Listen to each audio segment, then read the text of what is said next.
విలేజ్కి 4-5. అరే అంగన్వాడీ సెంటర్ ఉన్నదా ఇది? మనల్ని రానిస్తారు అంగన్వాడీ సెంటర్లకు? అంగన్వాడీ సెంటర్లకు రానిస్తారు? కొంచెం ఫుడ్ పెడతారు కదా, పాలు గీలో ఉంటాయి కదా. టాయిలెటా? మోషన్స్ అవుతానా?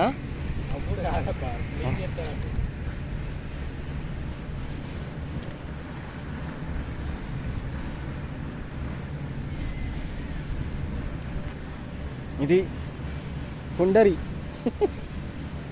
హిందీ రైటింగ్ ఏమో ఫుండరీ, ఇంగ్లీష్ ఏమో ఫుండ్రీ.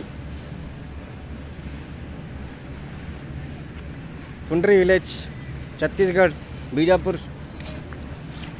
ఓకే, సరిపోతుంది, ఎక్కువ వద్దు.